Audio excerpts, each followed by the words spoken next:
welcome Laura Flor-Shores and Sid Mohandas to our conversation about digital technology in the lives of children and families of today. We are thinking about the children of today and how we present technology to them, and why we as Montessorians sometimes deny this reality. Laura, you have written a fabulous white paper, a consideration of the many issues which challenge us as the Montessori community.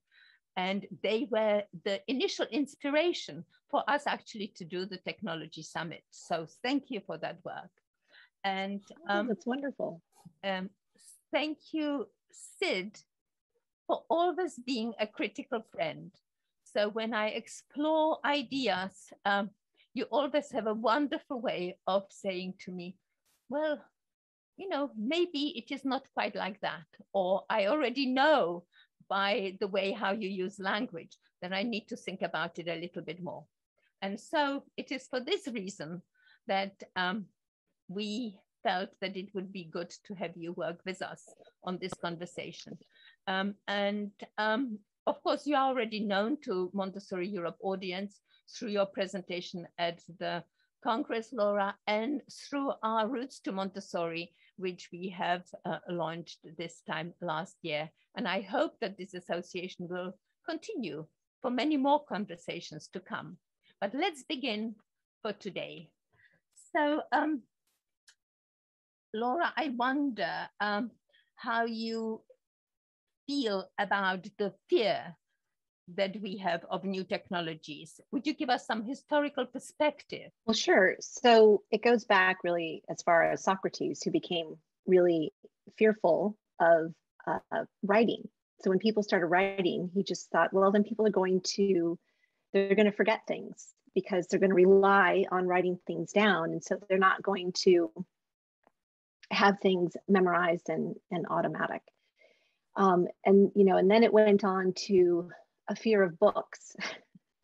And then it went on to a fear of like the telegraph and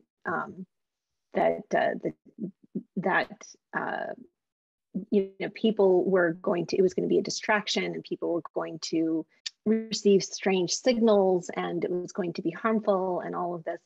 I mean, there's essentially just a long history of people having moral panic around technological innovations because it's something, that is new. So they're not really quite sure how to deal with it. And the instinctual response is to have a fear response to it and to assume that it's going to be bad instead of thinking like, well, there could be some good things that come along with this as well.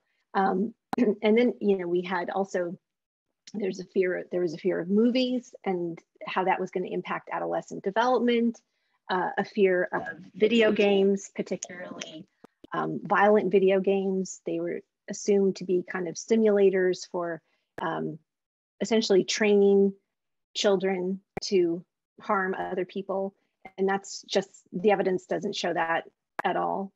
But when we have the moral panic, and people speak out about the moral panic, other people seem to also just rally around it because it's, again, becomes also an easy explanation for things that you see wrong in society.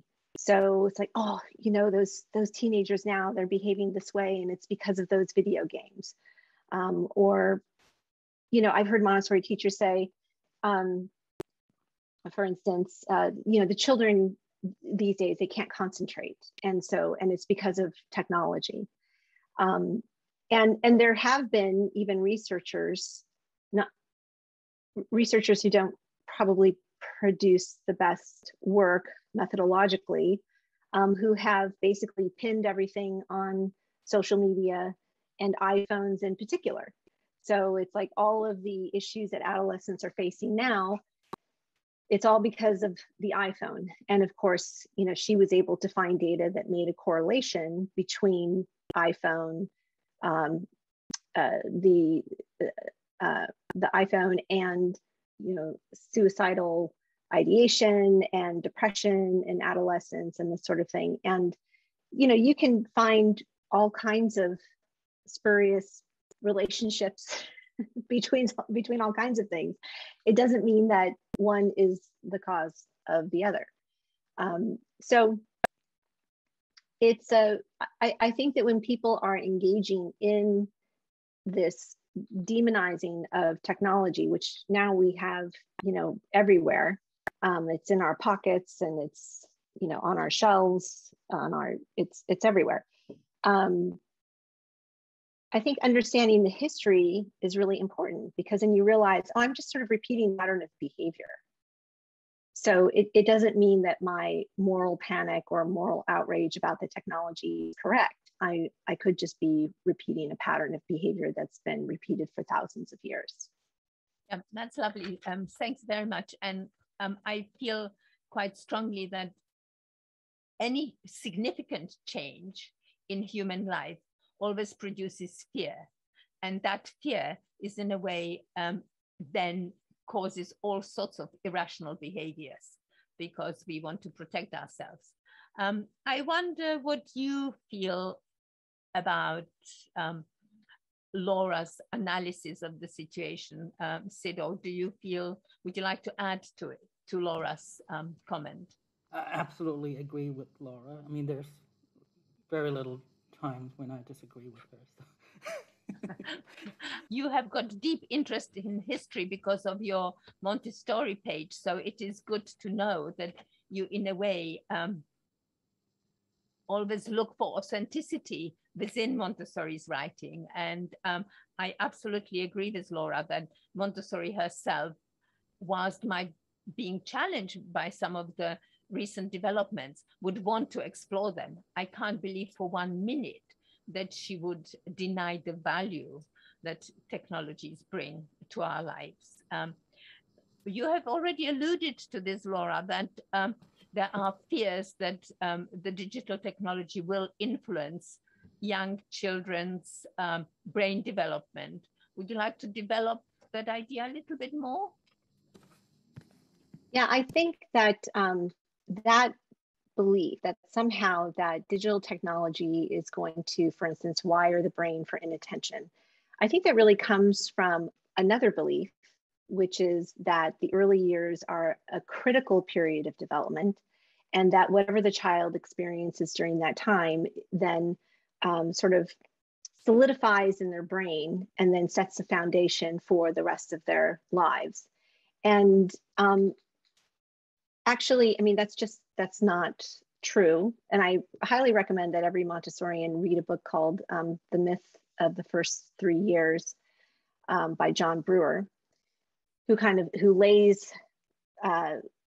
lays out historically where this myth came from, and talks about all of the research and sort of the media around it.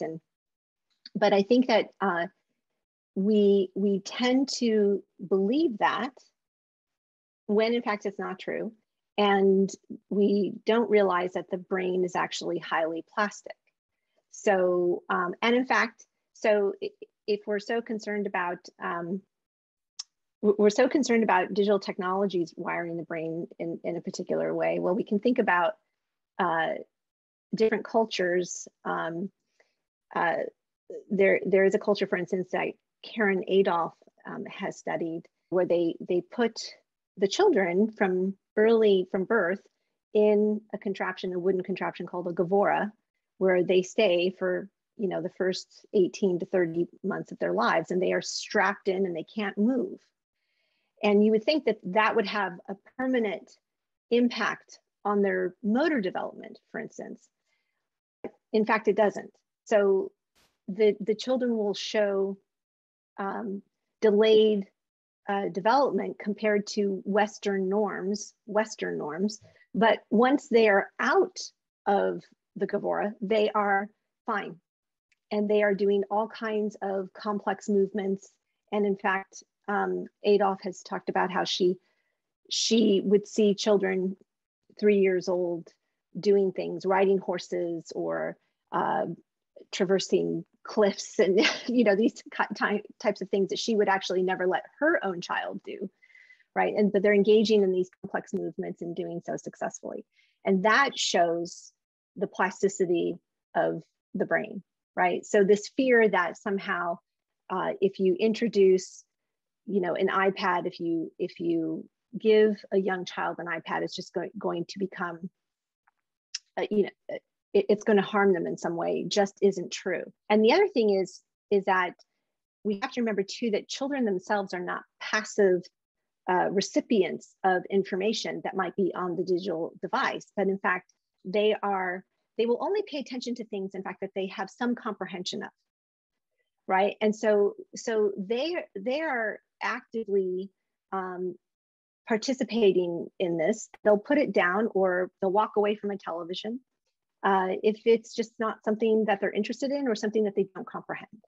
So we don't have to have this fear, and we don't need to have this judgment of parents who may also have the need, if they're on a plane or somewhere, or they just need a few minutes to get something done, to hand an iPad to a child. I mean, it's one thing if the child is using it all the time, meaning, 8 hours a day, then you have a problem, because then you have displacement, right? So you have the iPad taking place of other interactions that the child needs to have. But if it's for 15 minutes, 30 minutes even, it's not harmful. And in fact, it can be the start of helping a child to engage in healthy habits with technology.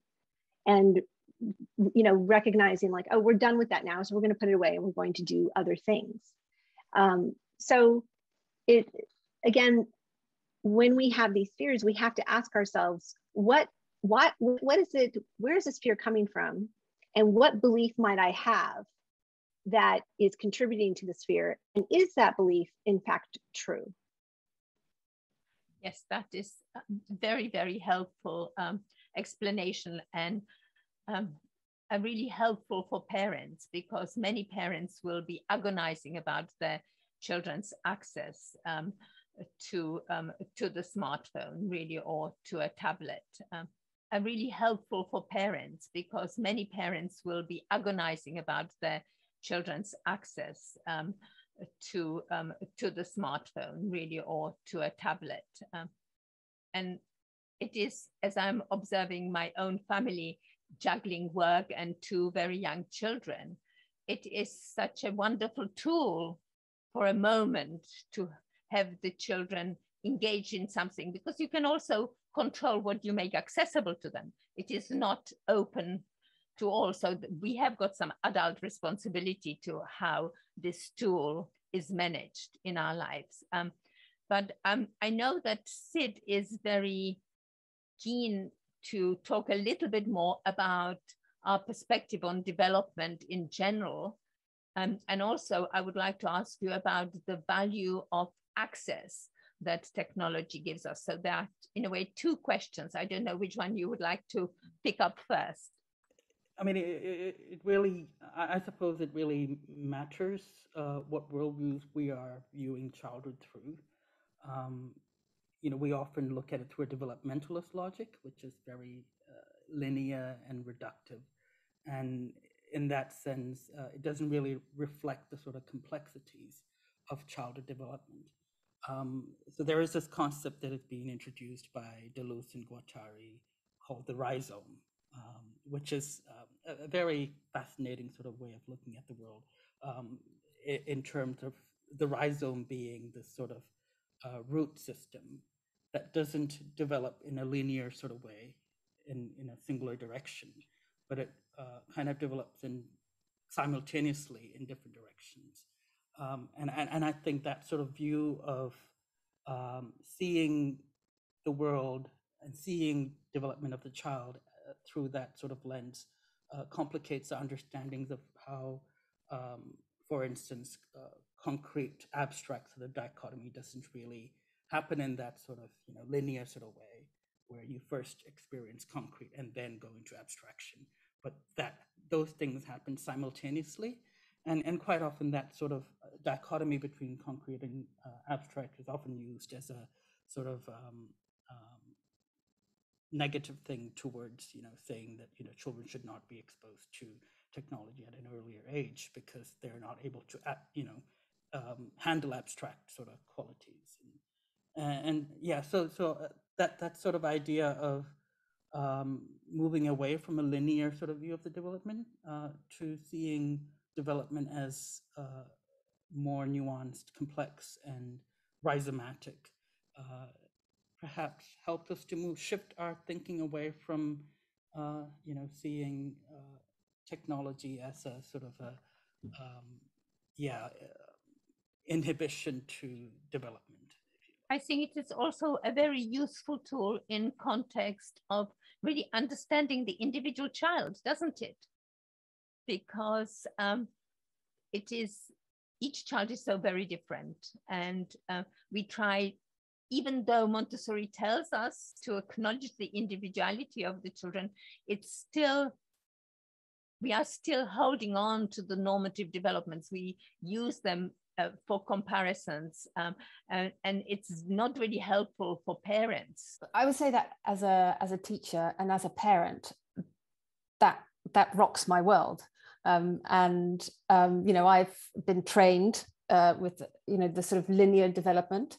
As a parent, I have the books where you record the milestones for your child, and is my child hitting these milestones? So this requires a real mind shift to start looking at this differently, and one that I greatly welcome. And I love this image of the rhizome rather than this very linear direction. But it really requires a shift in our thinking of child development and what we can expect, or in fact what we shouldn't expect as they grow. Well, it is quite, and I think it is quite a paradigm shift and an ontological shift almost, how you see reality in more complex ways. So yeah, I mean, definitely. So yeah. But I think it also, it shows the importance of observation, right? That if we're focusing on observing through the lens of these particular developmental norms of what we think should be happening, then we are actually limiting what we see in the child in front of us. And that's what we need to be doing, is to observe and to try to remove those worries and concerns, because they really do, they get in the way.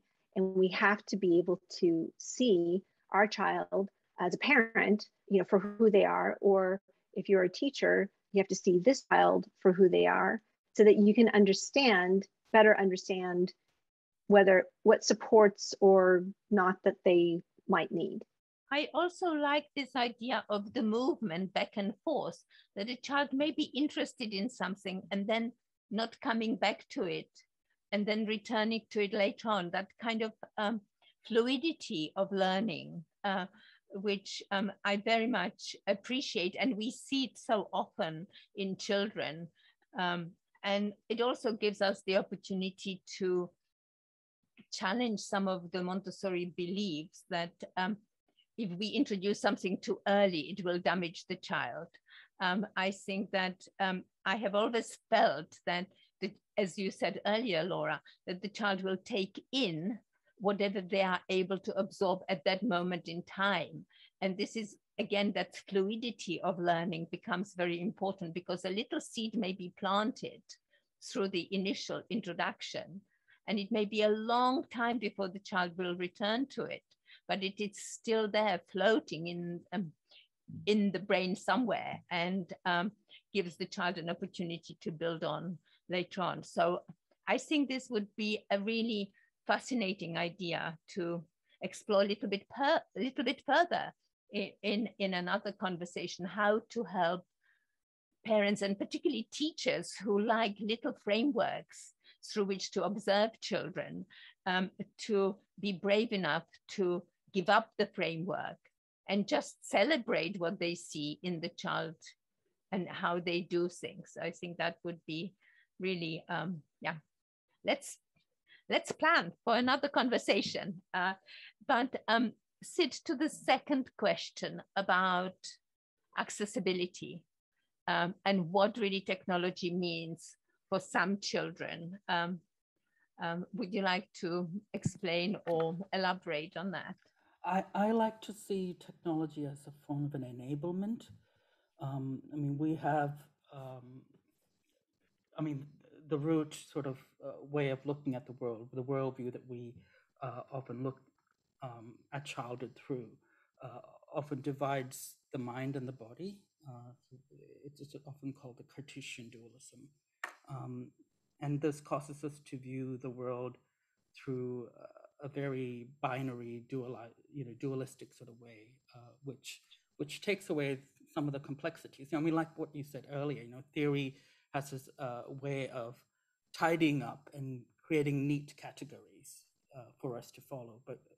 But I think theory should constantly be in conversation with, practice. So we have complexity being made available to us. So I think if we can view technology as a form of enablement that we are in relationship with, then that's possibly a way to think differently about technology and move away from the technophobia that we have. I mean, in my own sort of personal practice, I've actually worked with technology, embedded technology in practice, especially digital technology. I've had cameras in the classroom and used cameras to enable multimodal sort of expressions in the classroom. Particularly, I mean, inspired by the works of, Loris Malaguji and Reggio Emilia, where the 100 languages of children, art, music, and dance, and movement, poetry, and all those that can enable, enrich children's life and allow for multiple valid ways of expressing and meaning making. So I see technology can be one such mode for children's meaning making and expressing of their ideas and perspectives. But also when you look at it from a disability point of view or neurodivergent sort of point of view, you find that it enables children, particularly children who are non-speaking, non-verbal, sort of autistic children, a mode of communicating and expressing their thoughts and ideas and beliefs, which would otherwise be taken away from them if that wasn't an available mode of communication. So yeah, I think there are lots of aspects in relation to expression and communication that are enabled as a result of coming together with technology. So I mean, I think we need to think about in terms of how does technology enable or disable? How does it enrich children's life? How does it cause children to live better life? And I mean, I guess we also have to consider that some of the experiences the children, good experiences the children will have in relation to technology may as well be from the nursery, where they see right relations, healthy sort of relations with technology, which they might probably not experience elsewhere. So.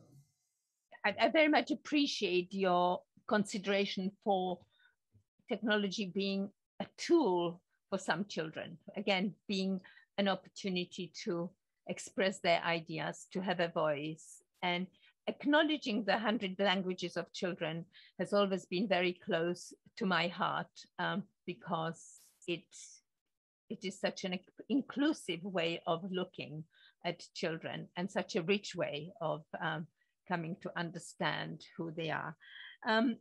Now, during lockdown, the Montessori community have had to use technology, which has come as an enormous shock to many of us. Have you witnessed any impact it might have on practice, or What are your thoughts about this challenge? Do you think it will move us forward?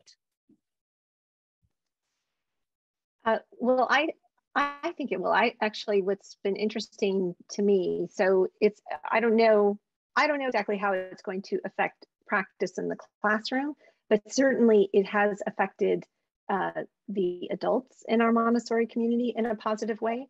So I feel that there seems to be a feeling of more freedom to be able to do trainings in different ways using technology, to connect in different ways, to talk about pedagogical practice. And so I think that there's some positives there. And I think, you know, the little bit that I have heard from teachers, at least here in the US, is that it wasn't, you know, as horrible as they thought it was going to be. And, you know, figuring out a way to be able to use a platform like Zoom, for instance, and to meet with their elementary students. I think it's obviously a lot more difficult with the, you know, 0 to 6 children, of course, but at least with the elementary, is some of the, you know, the same sort of principles can be there, where I can give it a lesson, and then the children will go off and they will do their work. They'll do their work independently. So it's, I think that in any case, what I've heard is sort of surprise, like, huh, this isn't as bad as I thought. Yeah, I had always believed that the elementary children should have access to technology and should use technology for their research.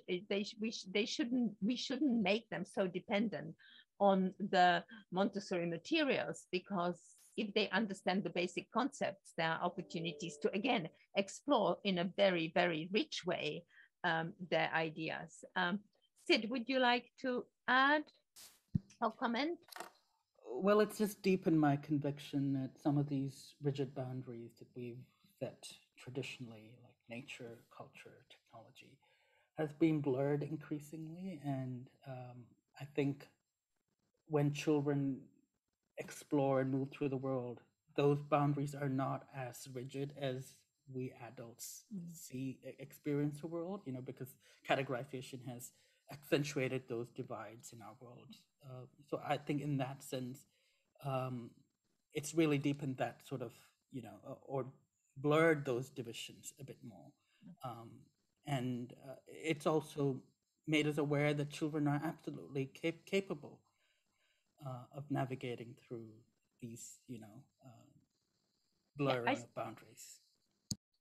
I think we often forget the children's capacity to understand and deal with big pictures and big ideas. We totally undermine, or maybe it is our position of power. We hold control over the information because we think they are not capable, because it challenges us as practitioners, I think, and that is something we need to consider. What we have found in the UK was that technology enabled development of better relationship between the practitioners and the parents. The schools that have worked really well during lockdown have actually developed very close relationships with parents, and suddenly the practitioners came to acknowledge some of the challenges of parenting during lockdown. And I think that has been a very important development for the future, because there still exists this division, or it's quite a common practice that when the child doesn't work well in the Montessori classroom, it is blamed on their life at home. I think that is a very, very unfair judgment of parents. What would you say, Laura, to that? That judgment piece, I think, is the real issue, because it's parents judge themselves enough as it is, and they feel judged by society. And when you have your child's teacher judging you, that does not create the conditions, you know, conducive to really partnering and helping a child to flourish, right? Or encouraging, inspiring parents to kind of to take Montessori principles and implement them in the home in some way. So I think we have to be extremely cautious about that. And also, you know, we also have to remember that behavior is in context. So that is incredibly important. And, you know, to assume that, well, these behaviors must be coming from the home. Okay, maybe, but also these behaviors could be because of something that is going on in the environment, or it could be the child's sensory motor system development, or it could be, I mean, there could be any number of things. But if we focus on immediately thinking, well, there has to be some deep-seated emotional problem, you know, that is due to something that's going on at home, or it's because of poor parenting, or then that absolves the practitioner from actually having to take a closer look at their practice, at the environment that they've prepared, at the processes that they've implemented in the classroom, right? It absolves them in a way from that sort of responsibility. So, and it actually demonstrates a low sense of teacher efficacy, because it's almost like, well, I can't reach this child because it's, you know, your fault, parents. So now you as a teacher have a low sense of efficacy, which means that you're not going to persist in working with that child and figuring out other ways to maybe prepare the environment for that child to support their development. So I think that is a huge problem. The other thing I wanted to say is that I feel that actually, you know, I mean, it's interesting. I've read a lot of on social media where there are schools, for instance, that are saying, and these have been for the ones that I've read, as I recall, were primarily US schools. But, you know, there are these very black and white rigid rules around introducing technology to the children. And it's coming from that place of like technology bad, everything else good.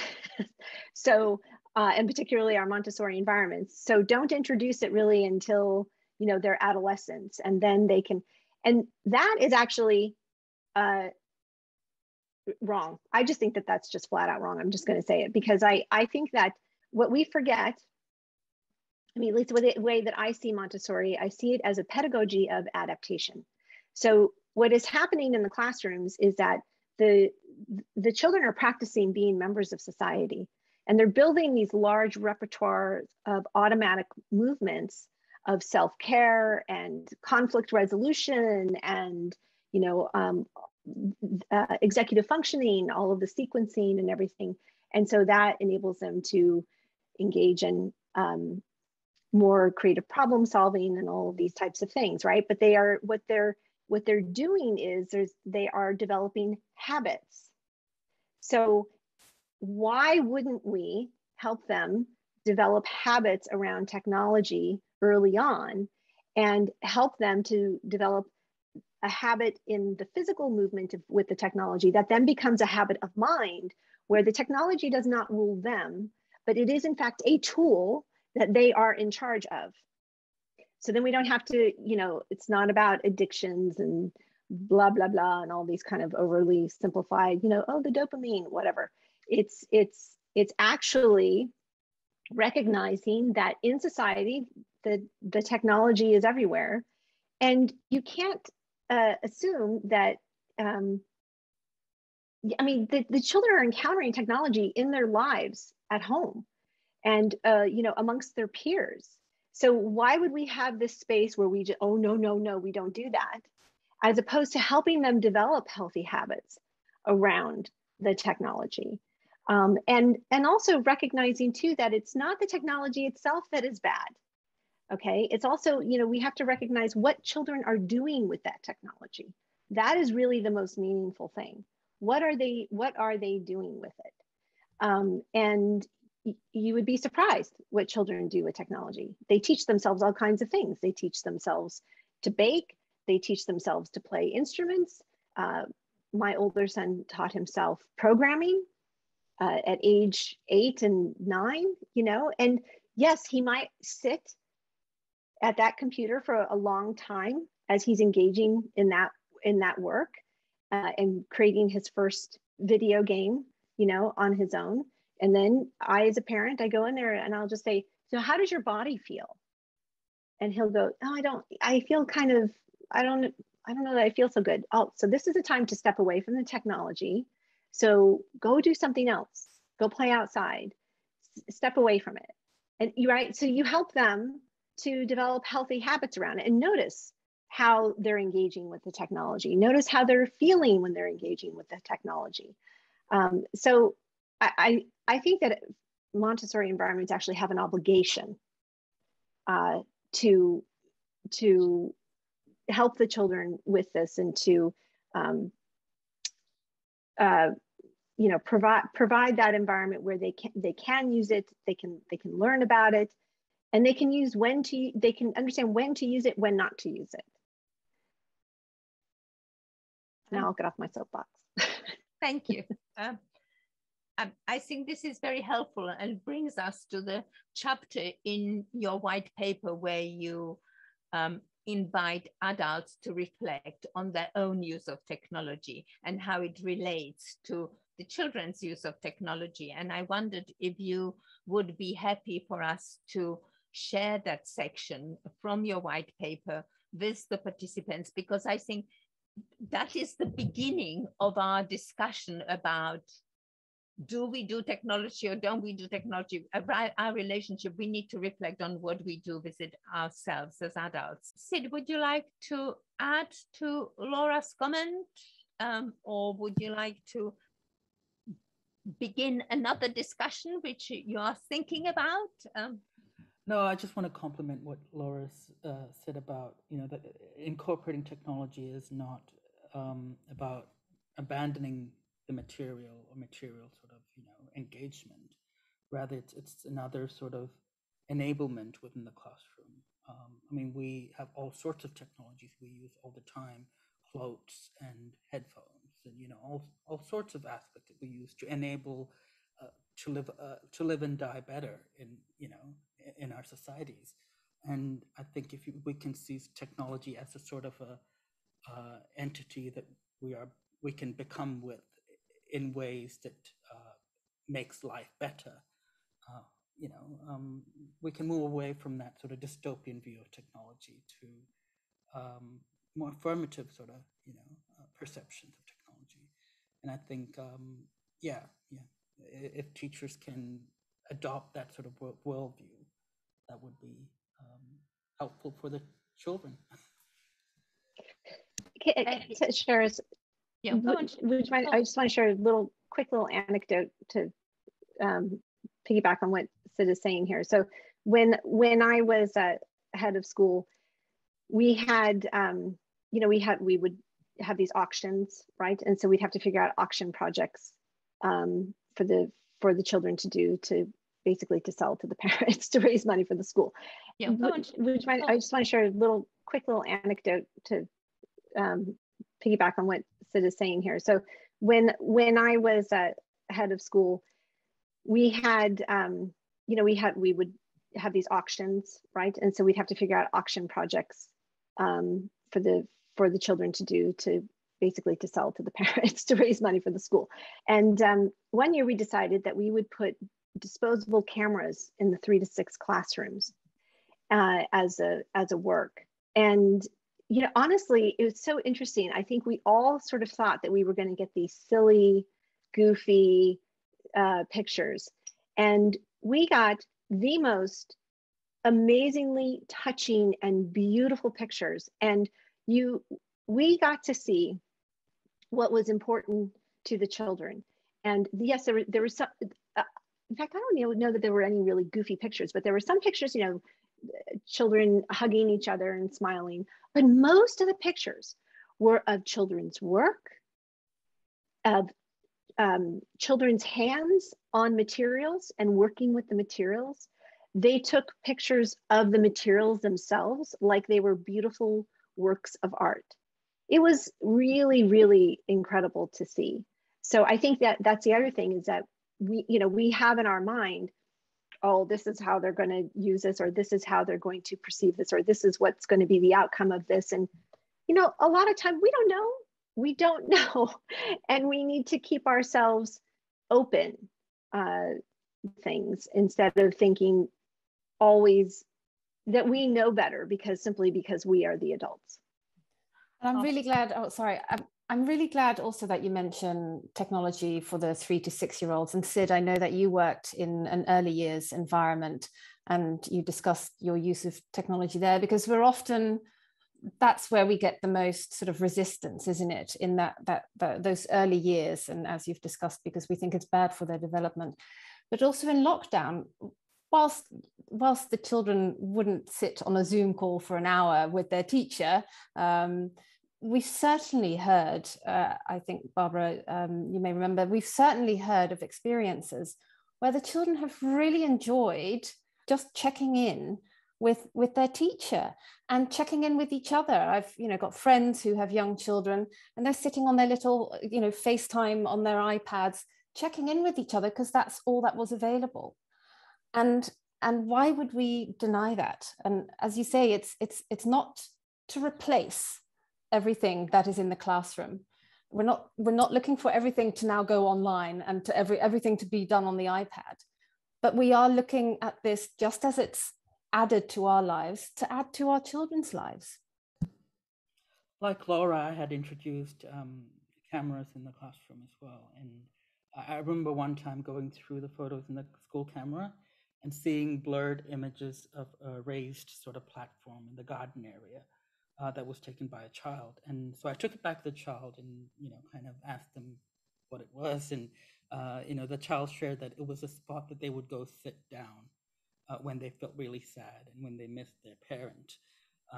It was also a spot that they would go sit when it was time to go home, awaiting their parents. So I think these sort of, even if I did not ask them and what it was, these kind of meaning making is happening with children, engaging and experimenting with their worlds. So I think we can't, we shouldn't really take that away from them, but offer these opportunities to do that.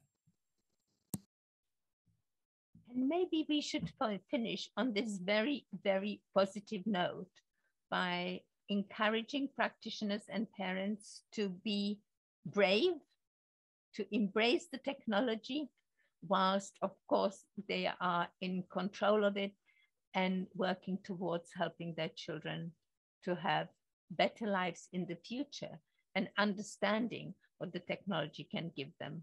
So big thank you to both of you.